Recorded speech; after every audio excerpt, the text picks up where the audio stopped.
रेवगाव रोडवर संशयित गोवंश मांसाची वाहतूक उघड, ग्रामस्थांचा संताप, ऑटोची तोडफोड, 150 किलो संशयित गोमांस जप्त केल्याचा दावा, गोरक्षक दलाचे प्रशासनाला कडक कारवाईचे आवाहन.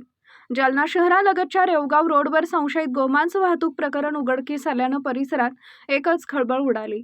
ग्रामीण भागातील काही ग्रामस्थांनी एका ऑटो रिक्षाला संशयावरून अडवून त्याची तपासणी केली असता त्यामध्ये संशयास्पद गोवंशाचे मांस आढळून आल्याचा दावा करण्यात आला. यानंतर संतप्त ग्रामस्थांनी संबंधित ऑटो रिक्षाची तोडफोड करत घटनेची माहिती तात्काळ गोरक्षक दलाच्या कार्यकर्त्यांना दिली.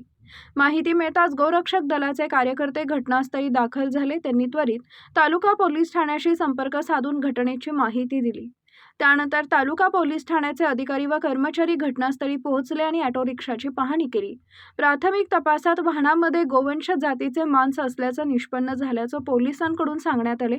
या प्रकरणी घटनास्थळी पंचनामा करण्यात आला असून अंदाजे 150 किलो गोवंश मांस जप्त करण्यात आले असल्याची माहिती गोरक्षक दलाचे पदाधिकारी राहुल वर्तले यांनी माध्यमांशी बोलताना दिली.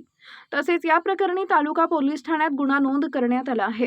दरम्यान आगामी बकरी ईदच्या पार्श्वभूमीवर राहुल वर्तले यांनी पोलीस प्रशासनाला कडक कारवाई करण्याचं आवाहन केले. जर कुठेही गोवंश किंवा गोमांसाची कत्तल होत असेल तर अशा प्रकारे रोखण्यासाठी प्रशासनानं कठोर पावलं उचलावीत असं ते म्हणाले.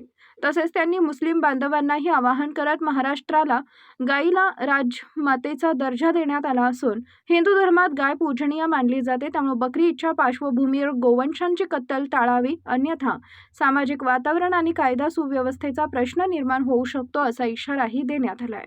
जसं की आज आम्हाला माहिती मिळाली होती, त्या माहितीच्या आधारावर एक रिक्षा जी गोमातेची कत्तल करून ते मांस ग्रामीण भागामध्ये वेगवेगळ्या ठिकाणी विक्रीसाठी नेत आहे अशी माहिती ग्रामीण भागामध्ये मिळालेली होती.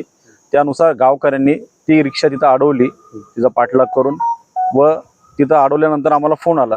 तर त्या आधारावर आम्ही तालुका पोलीस स्टेशन येथे त्याची माहिती सांगून पोलीस प्रशासनाला ती माहिती कळवली.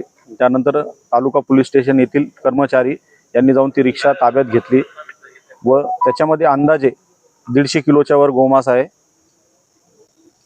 पुढील कारवाईसाठी आता ती तालुका पोलीस स्टेशन येथे आणण्यात आलेली आहे.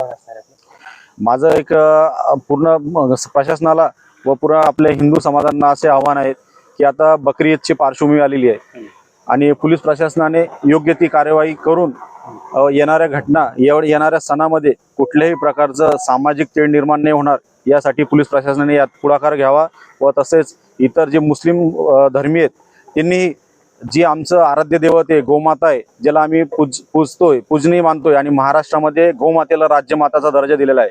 तर माझं मुस्लिम बांधवांना पण आव्हान आहे की बकरी ईदच्या पार्श्वभूमीवर कुठल्याही प्रकारची गोवंशाची कत्तल करू नये, अन्यथा कुठल्याही प्रकारचा सामाजिक वातावरण बिघडवण्याचा प्रयत्न करू नये आणि पुढे जर काही झाल्यास पोलीस प्रशासनाने याच्यावर खबरदारी घ्यावी. माझं नाव राहुल वर्तले.